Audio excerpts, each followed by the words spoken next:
Hello friends and welcome back in my YouTube channel biology with Neha ma'am. Friends, इसके पहले की video में हमने जिम्नोस्पर्म का जनरल कैरेक्टर देखा, फिर उसके बाद हमने उसका क्लासिफिकेशन देखा और जिम्नोस्पर्म और एंजियोस्पर्म में क्या सिमिलरिटी होती है, क्या डिससिमिलरिटी होती है, ये भी हमने देखा। तो आज की इस वीडियो में हम क्या देखेंगे, साइकस के बारे में पढ़ेंगे।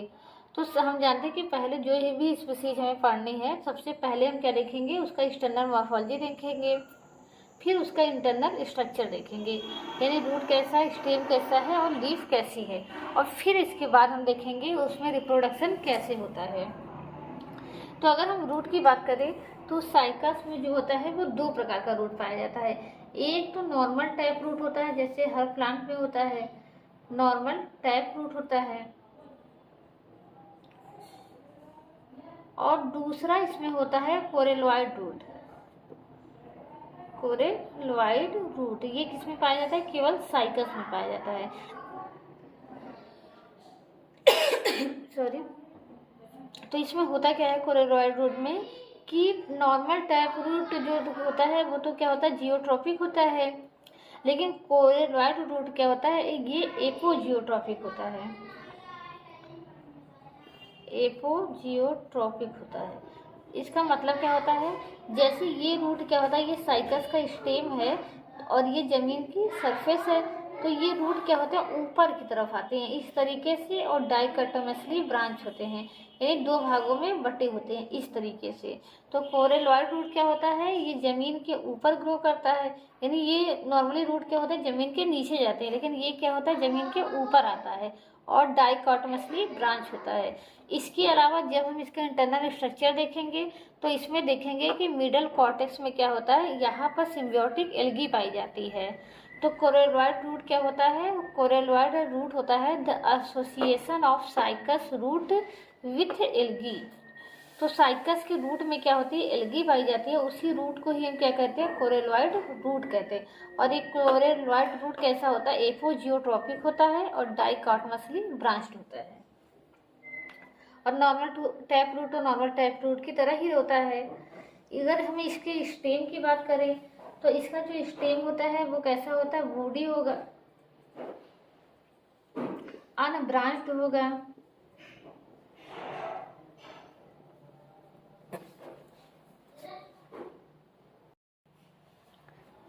इसके अलावा जो स्टेम होगा उस पर क्या होंगे, लीफ बेसेस होंगे, वो लीफ बेसेस से क्या होगा, कवर होगा। लीफ बेसिस क्या होते हैं, हमने बताया कि जो लीफ का बेस होता है वो क्या होता है, स्टेम से लगा ही रह जाता है। लीफ तो टूट कर गिर जाती है, लेकिन उसका जो बेस है वो स्टेम से लगा ही रहता है। तो जो स्टेम है वो किससे कवर होता है, लीफ बेसिस से कवर रहता है। तो अब हम क्या करें, अगर लीफ के बारे में देखें, इसमें लीफ कैसा पाया जाता है, तो हमने जैसे कि बताया कि जिम्नोस्पर्म में क्या होता है, दो प्रकार की लीफ पाई जाती है। एक होता है फोलिएज लीफ और एक होता है स्केली लीफ। ठीक, तो फोलिएज लीफ में ही क्या होता है, क्लोरोफिल पाया जाता है और ये भोजन का बनाने का काम करती हैं, इसीलिए इनको हम एक और नाम से जानते हैं, एसिमिलेटरी लीफ। एसिमिलेटरी लीफ, क्योंकि यहाँ पर ही क्या होता है, फोटोसिंथेसिस होता है, इसलिए हम इसको किस नाम से जानते हैं, एसिमिलेटरी लीफ नाम से जानते हैं। और ये लीफ कैसी होती है, पिनेटली कंपाउंड होती है, ये भी हमने देखा था, पिनेटली कंपाउंड होती है। यानी कंपाउंड लीफ क्या होती है, जब लीफ क्या हो, कई लीफलेट्स में टूटी हुई हो, और बीच का जो भाग ये होता है इसको कहते हैं रैकिस, और रैकिस पे इस तरीके से लीफलेट्स लगे होते हैं, इस तरीके से। ठीक, तो इसको हम क्या कहते हैं, इस पार्ट को हम क्या कहते हैं, रैकिस कहते हैं। और इस रैकिस पे क्या लगे होते हैं, लीफलेट्स लगे होते हैं, यानी पत्रक जिसको हम कहते हैं। और इस पूरी संरचना को हम क्या कहते हैं, एक लीफ कहते हैं। तो इस तरीके का इसमें क्या होता है, पिनेटली कंपाउंड लीफ होता है। और अगर लीफ हम देखें तो हमने बताया स्टेम कैसा होता है, अनब्रांच्ड होता है। तो ये जो पिनेटली कंपाउंड लीफ होती हैं, ये क्या होती है, स्टेम के टॉप पर होती हैं और एक क्राउन जैसी संरचना बनाती हैं। मोटा सा स्टेम होगा और स्टेम की पूरी गोलाई में क्या होंगे, लीफ, पिनेटली कंपाउंड लीफ इस तरीके से लगी होगी, जैसे छतरी की तरह चारों तरफ से लगी होगी, उस तरीके से। स्केली लीफ की बात करें तो स्केली लीफ हमने कहा कि इसमें क्या होता है, फोटोसिंथेसिस नहीं होता, और ये कैसी होती है, बहुत ही माइन्यूट होती है, बहुत ही छोटी छोटी होती है, और जो ग्रोइंग रीजन होता है यानी स्टेम के एपेक्स पर जो ग्रो करता होता है उसको कवर की रहती है। इनका बस काम क्या होता है, एपेक्स को कवर करना और उसको प्रोटेक्ट करना, तो ये स्केली लीफ का काम होता है। तो अब आइए हम इनका रूट का, स्टेम का और लीफ का इंटरनल स्ट्रक्चर देखते हैं। तो सबसे पहले हम किसका स्ट्रक्चर देखेंगे, रूट का। तो चाहे रूट हो चाहे स्टेम हो, हमने बताया 3 चीजें आपको याद रखनी है। उसमें क्या होगा, एपिडर्मिस होगा, कॉर्टेक्स होगा, कॉर्टेक्स के बाद क्या याद रखना है, वेस्कुलर बंडल याद रखना है। तो हमें क्या करना है, एकदम बस इसमें जो रूट पढ़े, स्टेम पढ़े, लीफ पढ़े, अगर उसमें कुछ खासियत है तब उसका याद रखेंगे, नहीं तो बीएससी की तरह यहाँ याद नहीं रखना है कि एपिडर्मिस है, फिर कॉर्टेक्स है, कॉर्टेक्स 3 भागों में बटा है, फिर वेस्कुलर बंडल है। अगर वेस्कुलर बंडल में कुछ खासियत है तब याद रखेंगे, एपिडर्मिस में कुछ खासियत है तब याद रखेंगे, नहीं तो नॉर्मली सबका ये मान के चलेंगे कि सभी में क्या होता है, एपिडर्मिस होता है, कॉर्टेक्स होता है और वेस्कुलर बंडल होता है। किसी के वेस्कुलर बंडल में अगर कुछ खासियत है तो उसको याद कर लेंगे, नहीं तो रूट को छोड़ देंगे। हर किसी के रूट, स्टेम और लीफ को याद करना जरूरी नहीं, केवल उसी के रूट में और उसी पॉइंट को याद करना जरूरी है जो कि एग्जाम में पूछा जाता है। तो अगर हम साइकस की जो नॉर्मल रूट है वो देखें तो इसमें आपको कुछ खासियत नहीं दिखाई देगी। तो जो नॉर्मल रूट होती है, रूट में जो आउटर कवरिंग होती है, सबसे बाहर की कवरिंग होती है, उसको हम एपिब्लेमा कहते हैं। इसी चीज को हम स्टेम में एपिडर्मिस के नाम से जानते हैं, लेकिन इसी चीज को हम रूट के में किस नाम से जानते हैं, एपिब्लेमा के नाम से जानते हैं। जो रूट की सबसे बाहर की लेयर होती है उसको हम क्या कहते हैं, एपिब्लेमा कहते हैं। और एपिब्लेमा से क्या निकलते हैं, रूट हेयर निकलती है, रूट हेयर। और फिर एपिब्लेमा के अंदर का जो पार्ट होता है वो क्या कहलाता है, कॉर्टेक्स कहलाता है। फिर इसके अंदर क्या होंगे, कॉर्टेक्स की सेल होंगी, और कॉर्टेक्स के अंदर हम जानते हैं कि वेस्कुलर टिश्यू होता है, यानी वेस्कुलर बंडल होते हैं। तो अगर यहाँ पर हम वेस्कुलर बंडल देखें तो वेस्कुलर बंडल कैसे होते हैं, डाई आर्क स्टील के रूप में होते हैं, यानी क्या होगा, 2 जाइलम होगा और 2 फ्लोएम होगा, इस तरीके से 2 जाइलम होगा और 2 फ्लोएम की बंडल होंगे, इस तरीके से। ठीक, ये क्या हो गए, 2 जाइलम और 2 फ्लोएम। तो इसको इस तरीके से हम इस तरह से बना रहे हैं, ये दिखा रहा है कि प्रोटोजाइलम, ये यानी जो जाइलम पहले बन रहा है, अभी अल्प विकसित है, वो कहाँ होते हैं, बाहर की तरफ होते हैं। और मेटाजाइलम जो पूरी तरीके से बन चुका है, विकसित है, वो कहाँ होते हैं, अंदर की तरफ होते हैं। प्रोटोजाइलम क्या होता है, बाहर की तरफ होता है, और मेटाजाइलम क्या होता है, अंदर की तरफ होता है। ये इस तरीके से बनाते हैं, ऐसे करके। ठीक, यहाँ इसका ये मतलब होता है, आगे का भाग क्या है, प्रोटोजाइलम, पीछे का भाग क्या है, मेटाजाइलम। प्रोटोजाइलम क्या होता है, जो पहले बनी हुई कोशिकाएं होती हैं, जो मतलब अभी बन रही है, वो क्या होंगी, छोटी छोटी होंगी, और कुछ समय बाद यही प्रोटोजाइलम क्या हो जाएगा, कोशिकाएं बड़ी बड़ी हो जाएंगी, तब इनको हम क्या कहते हैं, मेटाजाइलम कहते हैं। तो प्रोटोजाइलम मतलब नई कोशिकाएं, नई जाइलम, मेटाजाइलम मतलब पुराना जाइलम, जो जिसके कोशिकाओं के आकार क्या है, बढ़ चुका है। तो मेटाजाइलम क्या होता है, पीछे होता है, और प्रोटोजाइलम क्या होता है, नीचे। प्रोटोजाइलम क्या होता है, बाहर की तरफ होता है, मेटाजाइलम क्या होता है, अंदर की तरफ होता है। तो जब प्रोटोजाइलम बाहर की तरफ होता है तो ऐसे जाइलम को हम क्या कहते हैं, इक्जार कहते हैं। प्रोटोजाइलम कहाँ है, बाहर की तरफ। तो अगर पूछा जाए जाइलम कैसा होता है तो एक्जार्क होता है। तो चाहे हम साइकस की रूट की बात करें, चाहे किसी के भी रूट की बात करें, उसमें जाइलम हमेशा कैसा होता है, एक्जार्क होता है। और रूट में कैसा, स्टेम में कैसा होता है, इंडार्क होता है, यानी वहाँ मेटाजाइलम अंदर की तरफ होगा और प्रोटोजाइलम बाहर की तरफ होगा। सॉरी, उल्टा हो गया, मतलब उनमें क्या होगा कि प्रोटोजाइलम जो है वो अंदर की तरफ होगा और मेटाजाइलम बाहर की तरफ होगा, यानी इसका उल्टा होगा। तो बस अब इतना याद रखिए, जब प्रोटोजाइलम क्या हो, बाहर की तरफ हो तो एक्जार्क, प्रोटोजाइलम अंदर की तरफ हो तो इंडार्क। तो वेस्कुलर बंडल साइकस के रूट में कैसा होता है, डाई आर्क स्टील के रूप में होता है। यानी डाई आर्क स्टील का क्या मतलब है, स्टील तो हम जानते हैं कि पेरिसाइकिल के अंदर का सभी भाग क्या कहलाता है, स्टील कहलाता है। तो अगर स्टील में क्या हो, 2 फ्लोएम हो और 2 जाइलम हो, तो उसी को हम क्या कहते हैं, डाई आर्क कहते हैं। तो डाई आर्क स्टील के रूप में होता है। इसके अलावा जाइलम कैसा होता है, एग्जार्क होता है। तो आपको इतना ही चीज याद रखनी है। फिर अगर हम बात करें इसके कोलेरॉइड रूट की, तो कोलेरॉइड रूट में भी क्या होगा कि सबसे बाहर इपीब्लेमा होगा। इपीब्लेमा के अंदर क्या होगा, कॉर्टेक्स होगा। और कॉर्टेक्स जो है वो 3 रीजन में बटा होगा, आउटर, मिडल और इनर।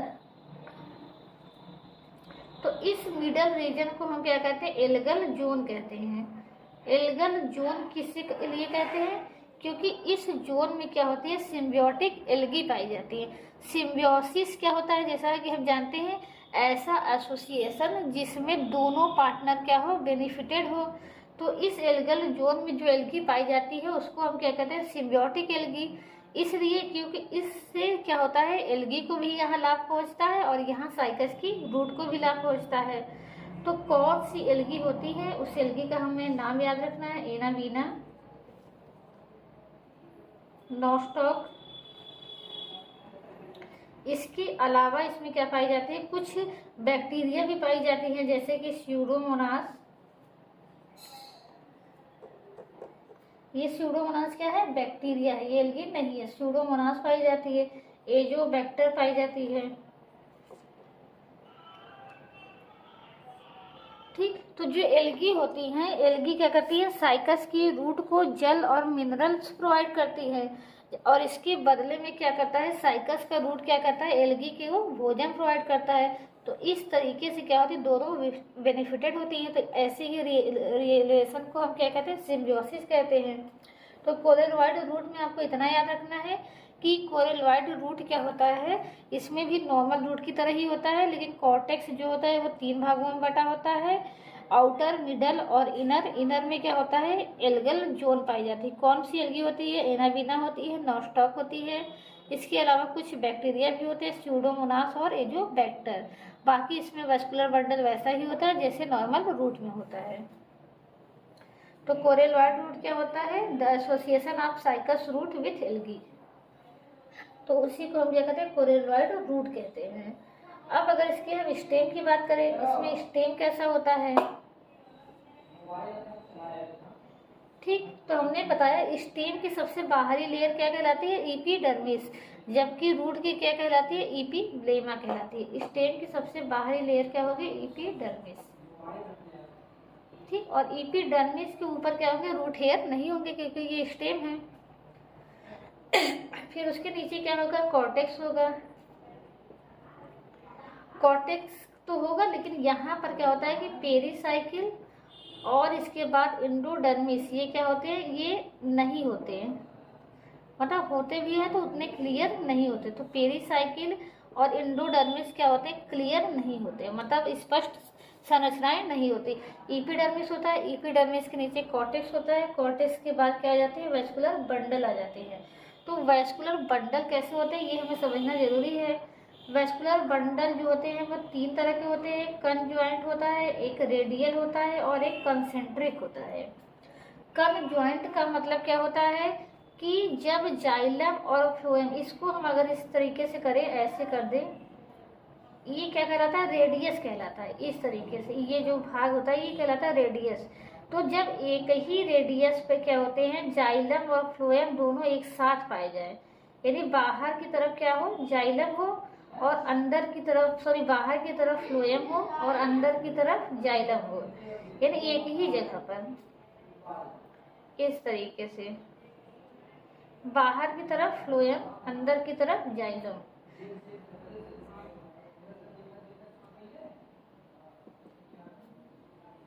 तो जब एक ही रेडियस पर क्या होते हैं, जाइलम और फ्लोएम दोनों पाए जाते हैं, तो ऐसे वास्कुलर बंडल को हम क्या कहते हैं, कनज्वाइंट कहते हैं। तो साइकस के स्टेम में वास्कुलर बंडल कैसा होता है, कनज्वाइंट होता है, कोलैटरल होता है,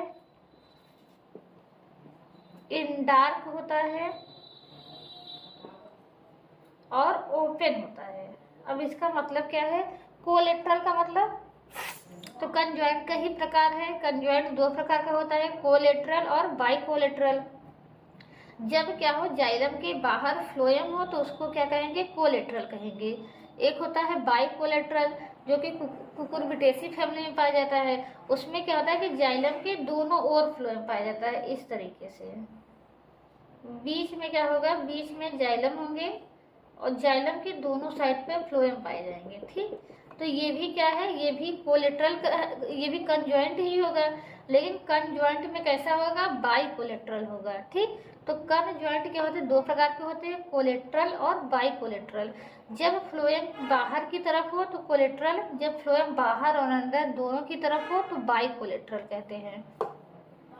इंडार्क हमने अभी भी बताया, जैसे जब प्रोटोजाइलम क्या हो, अंदर की तरफ हो तो इंडार्क, प्रोटोजाइलम बाहर की तरफ हो तो एक्जार्क। इसके अलावा ओपन का क्या मतलब होता है, ओपन का ये मतलब होता है कि जब फ्लोएम और जाइलम के बीच में क्या हो, एक कैम्बियम की रिंग पाई जाए। तो यहाँ पर हमने बताया था कि जिम्नोस्पर्म में क्या होता है, कैम्बियम पाया जाता है, लेकिन अभी तक न ब्रायोफाइटम पाया जाता था न टेरिडोफाइटम पाया जाता था, इसीलिए वहां पर क्या होता था, सेकेंडरी ग्रोथ नहीं होती थी। लेकिन साइकस में क्या होता है, कैम्बियम पाया जाता है, इसीलिए यहाँ पर क्या होगा, सेकेंडरी ग्रोथ होगा। तो ऐसा वेस्कुलर बंडल जिसमें कैम्बियम पाया जाता है उसको हम क्या कहते हैं, ओपन वेस्कुलर बंडल, और जिसमें नहीं पाया जाता उसको हम कहते हैं क्लोज वेस्कुलर बंडल। ठीक, तो साइकस का स्टेम कैसा होता है, साइकस के स्टेम में कैसा होता है, ओपन वेस्कुलर बंडल होता है। रूट में कैसा होता है, ओपन वेस्कुलर बंडल होता है। ठीक, तो इसके रूट में भी कैम्बियम पाया जाता है और इसके स्टेम में भी वेस्कुलर बंडल पाया जाता है।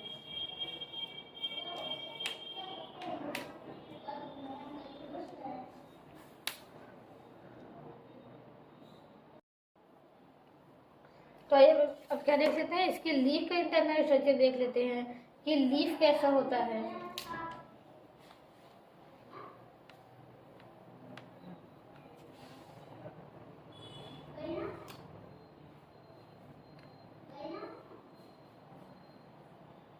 ठीक, लीफ का इंटरनल स्ट्रक्चर कैसा होता है, तो हमने पहले ही बताया था कि लीफ क्या होती है, जब भी लीफ होगा उसमें क्या होगा, अपर एपिडर्मिस होगा।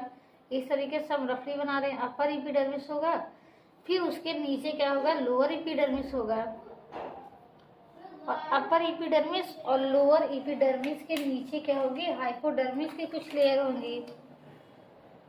इस तरीके से हाइपोडर्मिस की 2-3 लेयर होंगी, नीचे के साइड भी ऊपर के साइड भी हाइपोडर्मिस होगा।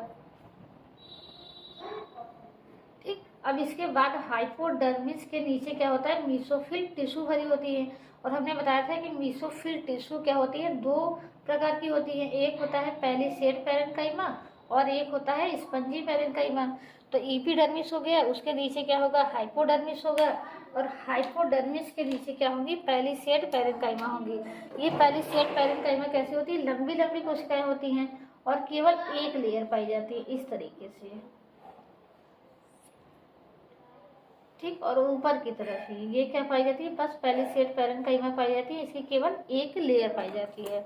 और इसके बाद अगर बात करें स्पंजी पैरेन्काइमा की, तो स्पंजी पैरेन्काइमा क्या होती है, गोलाकार कोशिकाएं होती हैं, ये किनारे किनारे में पाई जाती हैं इस तरीके से, इसको कहते हैं स्पंजी पैरेन्काइमा। ये हो गया आपका एपिडर्मिस, ये हो गया हाइपोडर्मिस, ये हो गया स्पंजी पैरेन्काइमा, ये है पैलिसेड पैरेन्काइमा। ठीक, और इसी के बीच में क्या होगा, वेस्कुलर बंडल होगा, और वेस्कुलर बंडल भी कैसा होगा, जैसा स्टेम में था, कंजॉइंट, कोलेट्रल और ओपन। इस तरीके से इसकी लीफ की संरचना हो जाएगी। कैसा हो जाएगा, कंजॉइंट, कोलेट्रल और ओपन हो जाएगा। तो इस तरीके से क्या होगा, इसके रूट का, स्टेम का और लीफ का हमने एक्सटर्नल स्ट्रक्चर देखा, फिर इंटरनल स्ट्रक्चर देखा। तो इसमें से बस आपको 2 ही 3 पॉइंट याद रखना है कि वेस्कुलर बंडल रूट में कैसा पाया जाता है, स्टेम में कैसा पाया जाता है, कोलेरॉइड रूट क्या होता है, और मीसोफिल 2 भागों में बटा होता है कि नहीं, स्पंजी पैरेन्काइमा में और पैलिसेड पैरेन्काइमा में। इसके अलावा आपको एल्गी का नाम याद रखना है, कौन कौन सी एल्गी इसमें पाई जाती है। तो अगली वीडियो में हम क्या करेंगे, साइकस में सेकेंडरी ग्रोथ देखेंगे। ठीक, सेकेंडरी ग्रोथ का मतलब क्या होता है, जैसा कि हमने पहले ही बताया था कि सेकेंडरी ग्रोथ का मतलब होता है, जैसे द्वितीयक वृद्धि इसको कहते हैं, इसको क्या कहते हैं, द्वितीयक वृद्धि कहते हैं। तो इसमें होता क्या है कि हमने बताया था पौधे क्या होते हैं, पहले केवल लंबाई में बढ़ते हैं, फिर एक समय आता है कि पौधे क्या करते हैं, मोटाई में भी बढ़ते हैं। तो मोटाई में ही बढ़ना क्या कहलाता है, द्वितीयक वृद्धि। इसको कहा जाता है गर्थ कहा जाता है, growth in the girth of stem या रूट। जब पौधे का गर्थ बढ़ता है, गर्थ मतलब होता है चौड़ाई, तब उसी को कहा जाता है द्वितीयक वृद्धि या सेकेंडरी ग्रोथ कहा जाता है। तो सेकेंडरी ग्रोथ अगर हम देखें, जिम्नोस्पर्म के रूट में भी होता है और स्टेम में भी होता है। इसी तरीके से अगर हम एंजियोस्पर्म में देखें, तो एंजियोस्पर्म हम जानते हैं कि दो प्रकार में बांटा गया है एंजियोस्पर्म को, मोनोकॉट और डाइकॉट। तो जो मोनोकॉट होता है, चाहे वो मोनोकॉट रूट हो चाहे मोनोकॉट स्टेम हो, दोनों में ही क्या होता है, कैम्बियम नहीं पाया जाता है। इसीलिए मोनोकॉट स्टेम में और मोनोकॉट रूट में क्या होता है, सेकेंडरी ग्रोथ नहीं होता है। जबकि चाहे डाइकॉट रूट हो चाहे डाइकॉट स्टेम हो, दोनों में ही क्या होता है कि कैम्बियम पाया जाता है। इसीलिए दोनों में क्या होता है, सेकेंडरी ग्रोथ होता है। तो इसीलिए हम देखते हैं, चाहे गेहूं का देखें तना, चाहे मक्के का तना देखें, वो सभी क्या होते हैं, गेहूं मक्का ये सभी क्या होते हैं, मोनोकॉट होते हैं। इसीलिए मक्के में क्या होता है, सेकेंडरी ग्रोथ नहीं होता, न तो मक्के के तने में होता है न मक्के के जड़ में होता है। लेकिन हम अगर आम का देखें और कोई पेड़ देखें, तो वहाँ पर क्या होता है, जो डाइकॉट पेड़ होते हैं उनके रूट में भी होता है और स्टेम में होता है। ये किसके द्वारा होता है, आपको एक चीज़ याद रखना है, कैम्बियम के द्वारा। और कैम्बियम के द्वारा किस तरीके से होता है, रूट में अलग प्रोसेस होता है, स्टेम में अलग प्रोसेस होता है। तो साइकस में अलग प्रोसेस होता है, पाइनस में अलग प्रोसेस होता है। तो साइकस और पाइनस हम दोनों का एक साथ मिलाकर पढ़ेंगे, क्योंकि उसी के आधार पर ही दोनों में अलग अलग प्रकार की फिर वुड भी पाई जाती है। तो फ्रेंड्स, ये वीडियो आज के लिए इतना ही। कल की वीडियो में हम क्या करेंगे, साइकस और पाइनस में पहले सेकेंडरी ग्रोथ देखेंगे और इसके बाद इसकी रैकिस की संरचना भी देखेंगे। साथ ही साथ हमने बताया जो लीफ में जो मेन पार्ट होता है इसको रैकिस कहते हैं। तो नेक्स्ट वीडियो में हम रैकिस का पहले इंटरनल स्ट्रक्चर देखेंगे, इसके बाद साइकस और पाइनस का सेकेंडरी ग्रोथ देखेंगे, फिर उसके बाद इसका रिप्रोडक्शन देखेंगे। Thank you so much.